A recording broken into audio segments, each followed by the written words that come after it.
So many things went down in last night's episode of 90 Day Fiancé The Other Way. So much to the point that we are now here talking about infidelity when it comes to Johnny and Chloe. But of course, this is something that we knew about on the first episode. But now, Chloe's mum, Michelle, has now found out because Chloe decided to tell her mum that Johnny stepped out at the very beginning of the relationship. So now Michelle has an opportunity to do what? To confront Johnny. So let's get into that. To an infidelity in Miami with some girl. Happened way in the beginning. We weren't even, we weren't serious. We didn't agree 2 months to do something real serious, and of course I'm not gonna do anything like that. So Johnny says because we wasn't serious at the very beginning, I was allowed to do whatever the hell I wanted to do. So I decided to go out and obviously enjoy my life. Which, listen, we can say there's nothing wrong with that because, hey, if you want to enjoy your life, then you are entitled to enjoy your life at any means necessary. But here's the thing though. If that's the case, then that means, technically speaking, there was no infidelity in their relationship, right? But let's continue because there's more to the story. Maybe you were only saying that because that was the right thing to say. Told her mom that there was a infidelity because, we weren't exclusive in the beginning like that. We really weren't. I feel like Chloe should admit that. She was also with somebody else. Then this is where there is the plot twist. This is where the plot twist comes into the conversation because you see, when Chloe revealed to all of us at the very beginning that Johnny had taken another woman from Aruba all the way to Florida for her birthday, she also forgot to reveal what Johnny revealed later on, that Chloe was actually texting someone else around the same time. The only difference is that he physically went out of his way to obviously take someone and spoil someone in another country. And of course, we can only imagine that him and that woman probably had a little bit of fun as well. Meanwhile, with Chloe, her excuse or the way she looks at it is, well, I was only talking to someone else because of how you behaved. But at the end of the day, does 2 wrongs make a right? Absolutely not. But here's the thing though, Michelle made a very good point. But why did you two not have a conversation around what you were at the time? Why didn't you have a conversation about where you was looking to go? Why was there not a conversation about whether or not you were allowed to step out or not? And to be fair, I feel like that can be a very tricky question, subjective question, because it really depends on how long they've been talking, how long they've always been together, and also, did they know at the time that they were heading into a serious direction? Well, given based on where they are now, I guess to be fair, common sense would say that Johnny was fully aware, and so was Chloe. They were fully aware that their relationship was clearly going in a direction of where it was meant to becoming serious. So really and truly, it questions a very simple thing. Did both of them step out because they had doubts that their relationship was going to work? Look at it this way, if 2 people are going to be in a relationship and they're now looking to step out at the very beginning, it really sets the tone of what the relationship is going to end up being in the end, and that is over. But listen, let's continue because again, there's more to the situation here. But I'm not a person that goes and tells her mom that, To be honest, the way that I see it, once a cheater, always a cheater. Here's the thing. Has the mum got a point? One's a cheater, always a cheater. The only thing is that obviously Michelle is unaware that her daughter also had her own little situation at the time. So really and truly, if this statement is true, once she always a cheater, then that means she's talking about her daughter as well, if you dig what I'm saying. Listen, to be honest with you, people always go back and forth based on that simple question itself in particular. Once you're a cheater, are you always going to be a cheater? I'm going to say, listen, that's a very subjective one because there's many people out there that have stepped out, but they've never have again, or at least that's how it's been recorded. Do you see what I'm saying? And then there's people that have stepped out and they've stepped out again. So there is that part. But either way, though, when it comes to Johnny and it comes to Chloe, does the statement stand for him? Does it stand for her? Well, look at it this way. Johnny's somebody that is not wanting to move away from Aruba at all because he enjoys his job. He says it's because he enjoys being by the sea. He enjoys obviously being on the ocean, all that kind of stuff. Which, listen, I don't question that because why would you not enjoy being a part of the sea? Why would you not enjoy being in that atmosphere? Of course you would. But really and truly, we all know that he enjoys it mostly because he gets to show off. And the reason why he enjoys showing off is because when he shows off, he then gets a bunch of young foreign women who then want to obviously enjoy himself. Do you see what I'm saying? So at the end of the day, if you ask me personally, this is a man that clearly wants to stay in Aruba because he knows he can continuously keep enjoying himself with whoever the hell he wants to enjoy himself with. With Chloe, on the other hand, listen, you can argue and say that at the end of the day, because she physically didn't cheat, maybe the rule does not apply for her. Let me know your thoughts on the matter itself in particular. But now we're going to move on to the next couple. And yeah, like always, this is going to be interesting. Let's get into this. Come on now. What the? This is a complete turn off. He's taking the jokes way too far. Like, we don't. Like, what are you doing this? What's wrong with you? Oh, it's a little fun. First and foremost, Anthony made it clear that there's a running joke between him and Manon apparently regarding mimes. And he thought, you know what, let's make this joke into a reality. But he's saying that this joke is something, not only is it a joke he's making into a reality, he's saying it's also something that he can make into a romance. But not only make it into a romance, he can also make it into a job. Why? Because, well, he says because he does not speak their language, it's probably the only job they can get while they're in France. Listen, this is the thing that really annoys me about this couple. They moved from LA to Marseille for... My apologies. They moved from LA to Marseille for a reason. And the reason is simple. Because, well, Manon wanted to be closer to her son. Which is completely fine. There's nothing wrong with leaving a job, leaving a location because you want to be close to your son. Nothing wrong with that. But at the same time, the reason why they felt the need to leave the country is because they also felt as if leaving the country was going to make their relationship stronger, because Manon would not be working, so therefore she'd have more time to spend with her child and also her husband, which made no sense, because if she's not working, then that means he's got to work. So really and truly, look at it this way, right? He was upset with the fact that she was always working, never really around, and therefore she was upset that she wasn't around, and therefore her relationship with her son wasn't this and that. But here's the thing though, if they go into a position where she stops working but then he starts working, guess what's going to happen? The same bloody thing. He's going to be obviously working, not around as much, and of course she'll be home obviously with the child, getting closer, which is fine, but does it make their relationship become closer? No, it doesn't. Obviously it is subject to depend on how many hours he's working, as well as also the hours that she's working too. So therefore really and truly, they could have just stayed in LA and she could have just cut down her hours and therefore obviously spent more time with him and her son. And then even while they're at the whole idea of her cut hours, he then could have got a job that basically complements the hours that she has. So therefore, at least there is that kind of, you know, balance within that situation. But instead of doing that, they thought we're just going to move to another country. But then this is where the biggest problem comes out of all of it. They moved from LA all the way to Marseille, and this man didn't even move with a plan of how he was going to get a job. Didn't even bother learning the language before even arriving. When they had this conversation for this ridiculous idea, the first thing they should have done once they agreed to it is, okay, now let me learn some French. Cool, now I've learned some French, let me see what jobs I can get once we move there. They didn't even actually plan or prep anything. It's ridiculous. And now we've got one episode where he's taking her to a goat farm, a goat cheese farm or whatever. Now this episode he's taking her, now this episode he's obviously, you know, showing off to be a mime. But the thing that makes it worse is that both situations have certain things in common that are not healthy. What they both have in common is that he's saying he's doing these things out of romance. But Manon's thoughts are very different. Isn't it fun? Yeah, you're so serious all the time. I'm just trying to be like a little romantic and show you that I love you. Is this romantic though? Is it really romantic though? Give me your thoughts on that one, please. You did again something that you liked, that you know that is not my style and not my vibe. And this is the same thing that happened last episode, okay? He took her to the flipping goat thing, like I said before, and what happened? She wasn't happy because that's something that he wanted to do for himself. Fast forward to this week, what does he do? He does something again that he wants to do, not something that she wants to do or something that she will like.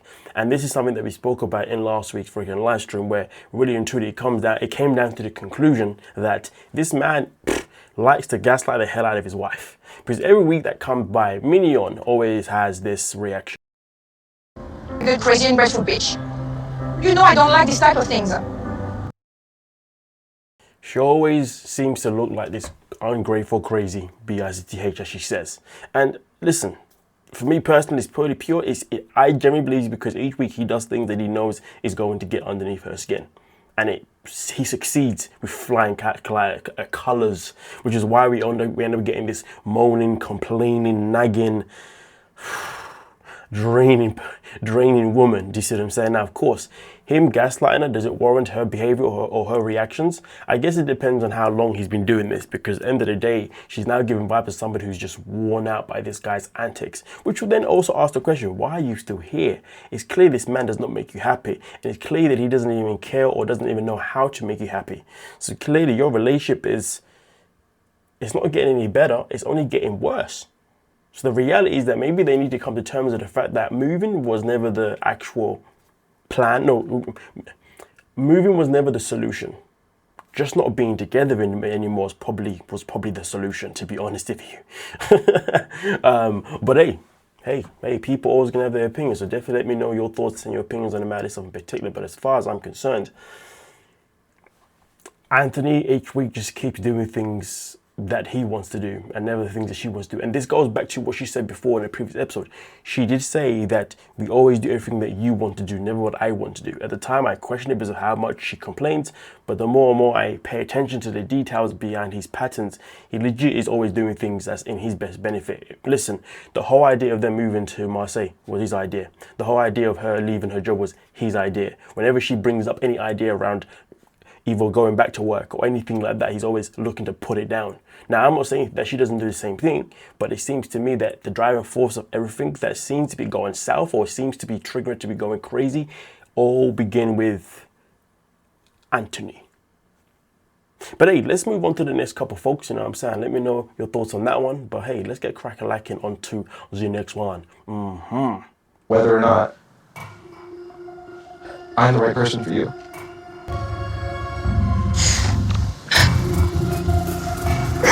I really don't want to fight with you. Somebody tell me, where are the tears? The moment that this man said, maybe I'm not the right person for you, all of a sudden, girl went into this mode of, first, covered up with the fact that she can't produce any bloody tears. That's why she hugged up to him, covered her face and just made the sounds. Then obviously, as she riz up, obviously at that point, I've wiped away the tears that were never there. This is nothing but a manipulative tactic. Please tell me otherwise. She saw that this man is actually realizing that, hey, maybe he actually needs to step away. But let's be real, him saying that, oh, and to be fair, any woman out there that is a toxic, no, any human being that is toxic, any human being that is controlling, any human being that's manipulative, okay, will always use the crying tactic when it suits them best, all right? So obviously, as you saw in this situation here, the second he said, maybe I'm just not the right guy for you, she was like, oh shit, I think it's being serious. Oh shit. So she brought out the fake tears, but then she didn't stop with the fake tears. She then went to the next level. This is like, she was like at level 2 with this one, and then she jumped all the way to level like 5 or 6 or 7. Let's get into it. Girls, I am so difficult person. I'm happy. You know, all my traumas come from where I come from. My father don't be in my life.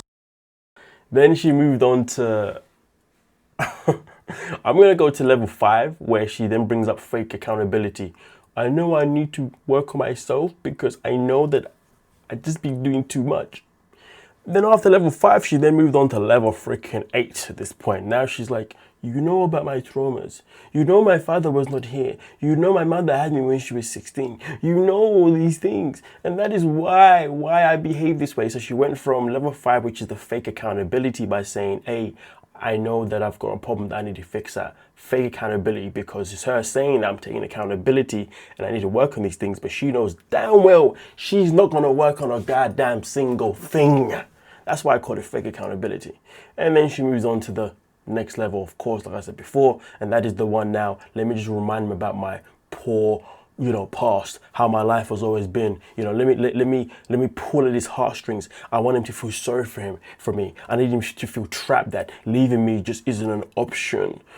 So my father wasn't here to teach me how to, but my mother had me when she was 16. Give us a break with these sob stories. And now listen, don't get it twisted. In many situations, someone's story is very, very, very important because that's how we get to learn and how we get to understand who someone is. So I'm not knocking that. But there are certain people who use these things as a way of what? Control, as a way of what? Manipulation. And you cannot tell me otherwise that this is not what she is doing here. Give me your thoughts. Give me your thoughts. And I'm sorry that you've had to go through what you've gone through, but you don't need to go through life alone. A good person, I'm a good guy. Madelein is opening up. Oh my days! And now she's got him wrapped around her pinky. Because now he's back there saying, oh no. 1 minute, bro, a second ago you were saying you don't know if you're the right guy for her. Now you're telling her what? The complete opposite because of her reaction? What? Her whole reaction still doesn't necessarily justify that you still may not be the right guy for her. Don't forget the point that you made in the first place, and this is the problem. When people are so easily swayed, so easily manipulated, if you really paid attention, if he was really true about what he was trying to say regarding leaving her, he should have really stuck to his guns. But nah, he fell into the trap, trapped into the trap. Ah, it's a damn shame. It's a damn shame. But anyway, let's continue. More than she typically does. She's trying to be vulnerable. And this gives me confidence, really hopeful for the future of our relationship. Have a good weekend. Let's try with a clean slate, not to argue. Broski, she's not being more vulnerable. She just picks and chooses when to talk about certain things to control you. And also, he says that she's being more vulnerable, or she wasn't, because she literally told you the same information she's told you in the past. And the reason why I say that is because, well, she literally said, you know that my mum had me when I was 16. You know my dad wasn't here. So that means she's already telling you things that you already know. So where was she being more open? Oh, is it because she started off with the fake accountability by saying, I have to work on myself, pretty much? The question Luke should be asking him is, okay, so why didn't she ever bring up the idea of her working on herself before? Why is she only bringing it up now? Why now? Why not before? These are the questions that have to be asked. He fell into the trap. He fell for her BS. But nonetheless, though, folks, let's move on to the next one. Mom called. Oh my God. It's just Joe. Hey, it's not normal. You're 38. You're pushing 40 and you're talking to your mom that many times. You know, sometimes there's this thing where some people say that you can't make women happy no matter what you do. Sometimes in life you have to pick your poison. Pick your poison. Would she rather Dylan be on the phone all day, every day, potentially speaking to other women? Or would she rather him be on the phone every day because his mom wants his attention? Pick your poison. Pick your poison. Would she rather Dylan be outside of the house and going to see his mom every day, or rather just have phone calls but he's still spending time with you? Pick your poison. She is in a relationship with somebody that is clearly a mama's boy. And when you are in a relationship with a mama's boy, what are you going to expect to happen? You are going to expect to be with somebody that is going to be super tight with his mother. Now listen, I am not saying that his relationship with his mother is causing an unhealthy relationship with his partner. I'm not saying that it is not being impacted. It of course is being impacted. But at the end of the day, if she knows that she wants to be with him, well then this is the poison that you picked. So you got to live with it. You cannot walk into his life and expect a mama's boy to all of a sudden not be around his mum as much. And to be honest with you, if we really look at it, we've met Colt. We've seen the way Colt was with his mum, Debbie.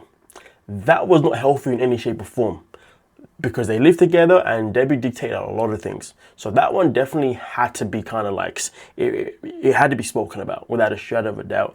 This guy lives on his own, or obviously now lives with Patchy, he's got his own separate life with his mum. His mum obviously likes to check in, Is it really that bad? Then you've also got Betty. Betty's obviously somebody that has a kid that can come and step in at any given time when it comes to Brandon and Julia. Do you see what I'm saying? Which is also a lot too. Right now, when I look at the situation that she's got with him and his mum, Dylan and his mum, is it really that bad? Like I said, it's a matter of picking your poison. Does the man make you happy? Yes or no? Do you really want to, do you love him? Yes or no? Do you really want to be with him? Yes or no? Like look at all the other good things first. If she can look at all those good things and really ask herself if these things satisfy her, then she should be able to say, you know what, him being a mama's boy is not the end of the world. But I'm gonna promise you now, ladies, wouldn't you rather be with a guy who's either a gamer or maybe a mama's boy rather than a guy that's out there cheating on you like every second of the day? You see what I'm saying? Okay. But that's not to say that you can't find a guy who's not a mama's boy, who's not a gamer, and a guy who can just obviously dedicate his time to you the way you want to. Obviously, those guys are available. So at the end of the day, she's got to make a choice. Does she want to pick the poison of being with a mama's boy, but yet potentially satisfies her in all other areas? Or does she want to just cut ties and find someone who doesn't have other attachments with other things, so therefore she can be the priority? But hey, we continue. It's really frustrating that Fateh's still jealous of my mum calling me. To have Fateh dictate what my relationship is with my mother, I have to choose between my mum and then my partner. How our relationship will work. And let's be real, it's very rare for a mama's boy to pick a woman over his mama. That is a very, very, very, very rare thing. But at the same time, though, would you want to put your man in that position? Should it be fair that you put in a position where you say to him, hey, you need to be able to pick between me or your mama? Is that a fair thing to do? The woman that carried him for 9 months, the woman that raised him, the woman that made him the man he is today, the man that you've clearly fallen in love with, and you fall in love with because of the traits that he's learned from who? From the mum that raised him. But you now want her to be cut off because you want sole power over him, because you want to be the only woman in his life, which aren't bad things. But like I said, in life, you've just got to pick your poison. But with that being said, though, let's move on to the next one. Yeah, sir. He then said that he would choose me over having kids.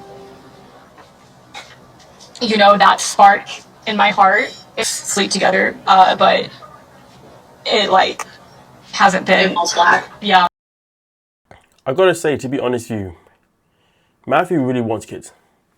So the fact that he ended up saying to himself that, oh, I would choose you over having kids, that's not a good thing for Matthew, because that means he's going to grow up to resent her, because having kids is something that he wants. So if he was to stay with her over time, he's going to resent her. And to be fair, I knew the second that she said that that's what he said, that's when I knew that was the beginning of the end of their relationship. There was no other way around it. Let's continue. Yeah, really love Matthew, but I'm worried that we might not be compatible anymore. So grateful I met you. I mean, the reality is that their compatibility definitely ended the moment that she decided to say that, hey, their compatibility ended the moment that she decided to say, hey, I don't want kids. That's the moment it ended. They had compatibility before that, but after that, any little red flags or whatnot were always going to start creeping up. But anyway, let's get into how she decides to deliver this breakup. You deserve to be really happy. You deserve to be with someone who loves you and who reciprocates your affection. I don't think I love you anymore. Ooh, I don't think I love you anymore. Now, let's not get it twisted.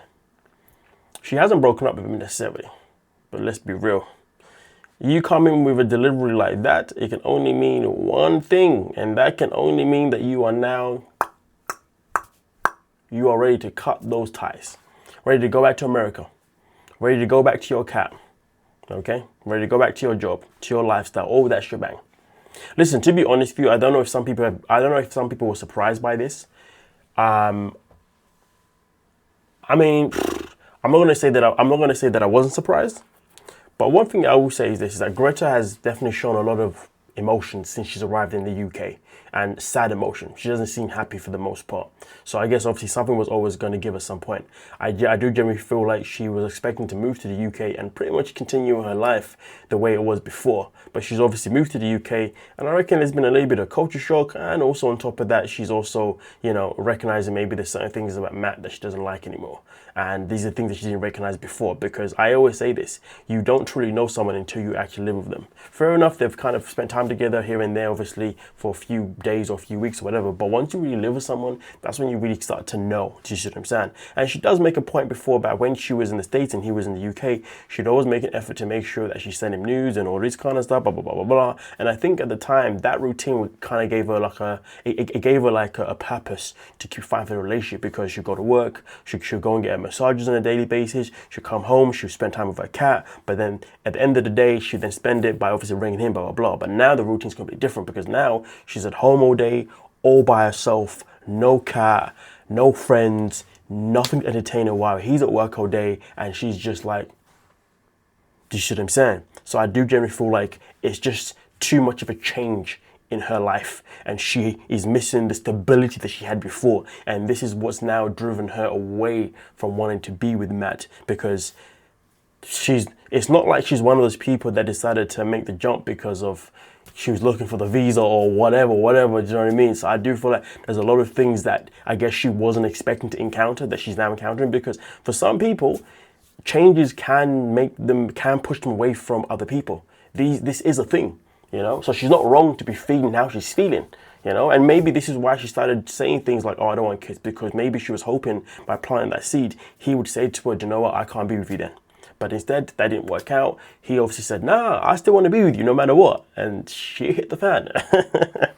I mean, listen, at the end of the day, I'm going to give her massive credit for actually being able to come to terms with how she's feeling and recognizing that maybe this man is not the man for her and she's not the woman for him. And maybe they are better off, obviously, in their different directions. And that's why she's now starting to feel that connection that they had is now starting to go downhill. Even when they had intimacy, it just felt flat. It didn't feel passionate. It didn't feel like how she wanted to feel. And I wouldn't say that's down. And then to be fair, I would probably say that her not wanting kids anymore has probably affected them both in that situation. But also her just not wanting to be there anymore also would have affected that as well. Because sometimes you can have intimacy and the other person can still perform exactly the way they would normally, put all the passion, put all that kind of stuff into it. But if the other person is now checked out, well,